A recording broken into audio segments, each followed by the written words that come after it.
महाकुंभ मेला एक अद्भुत ऊर्जा से भरा हुआ था, जहां लाखों कहानियां एक साथ चल रही थीं। चारों ओर हलचल थी, लोग अपने अपने अनुभवों में खोए हुए थे। मैं अपनी मित्रता के घेरे में बैठा था, जिसमें लोगी, सब और कौन शामिल थे। मेरी सोच कहीं और थी, एक अलग तरह की कहानी के बारे में। मैंने कहा, मेरे एक दोस्त ने मुझे एक किताब के बारे में बताया, रिच डैड पुअर डैड। यह वित्तीय साक्षरता, पैसे के प्रति अलग अलग मानसिकताओं के बारे में है। लोगी ने अपने बहु लेंस वाले चश्मे को ठीक करते हुए कहा, रॉबर्ट कियोसाकी, व्यक्तिगत वित्त पर एक लोकप्रिय दृष्टिकोण, धन के बारे में दो विपरीत दृष्टिकोणों की तुलना। उसी की तिया किंडखें। बिल्कुल, सबने सहमति जताई। उसकी आंखें बंद थीं, जैसे वह धन से संबंधित गहन ऊर्जा को महसूस करने की कोशिश कर रहा हो। यह धन सृजन के मनोवैज्ञानिक और व्यवहारिक पहलुओं की खोज करता है। कौन, जो हमेशा एक रहस्यमय पर्यवेक्षक रहे हैं, बस सिर हिलाते हुए अपनी जिज्ञासा प्रकट कर रहे थे। मैंने आगे समझाया, यह किताब दो पिताओं की वित्तीय दर्शन की तुलना करती है। एक, पुअर डैड, अत्यधिक शिक्षित है लेकिन वित्तीय रूप से संघर्ष करता है। दूसरा, रिच डैड, कम शिक्षित है लेकिन एक वित्तीय मास्टरमाइंड है। यह मानसिकता के बारे में है, लोगी ने कहा। हम पैसे के बारे में कैसे सोचते हैं, यह हमारी वित्तीय वास्तविकता को आकार देता है। यह हमारे वित्त पर नियंत्रण लेने के बारे में है, सबने जोड़ा। कौन ने एक विक्रेता की ओर इशारा किया, जो एक ग्राहक के साथ कीमतों पर कुशलता से बातचीत कर रहा था, जैसे वह इन सिद्धांतों को क्रियान्वित होते देख रहा हो। एक विचार मेरे मन में आया, क्या होगा अगर हम इस किताब की दुनिया में कदम रख सकें, इन विपरीत वित्तीय दर्शन का अनुभव कर सकें?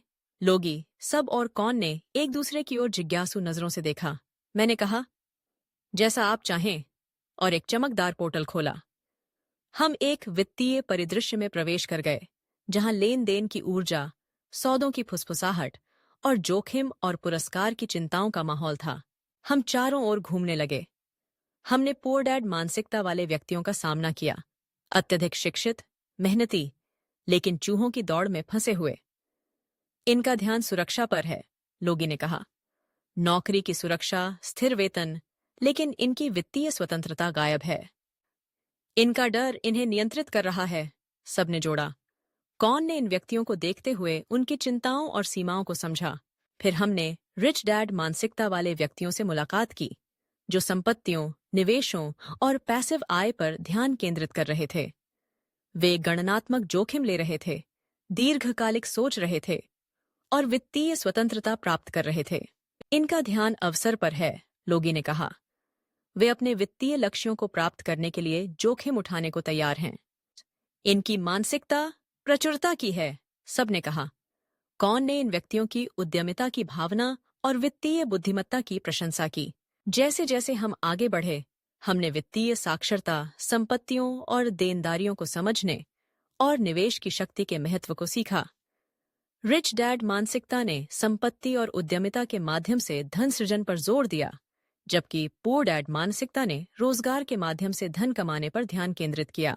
यह खेल के नियमों को समझने के बारे में है, लोगी ने निष्कर्ष निकाला। वित्तीय बुद्धिमत्ता धन बनाने की कुंजी है। यह अपने अवसरों को बनाने के बारे में है, सबने जोड़ा। कौन ने विभिन्न वित्तीय संभावनाओं को देखते हुए मुस्कुराया। तभी महाकाल, समय का अवतार, उनके सामने प्रकट हुए, जिनकी उपस्थिति महिमा और आतंक दोनों से भरी हुई थी। वित्तीय साक्षरता का ज्ञान प्रकट हुआ है, उन्होंने गर्जना की। अब इसे अपने जीवन में लागू करने का समय है। अपने वित्त पर नियंत्रण लें, बुद्धिमानी से निवेश करें और वित्तीय स्वतंत्रता का भविष्य बनाएं। इस ज्ञान को याद रखें। महाकाल के अंतिम शब्द गूंजते रहे और वे अद्भुत अनुभव में खोए हुए थे।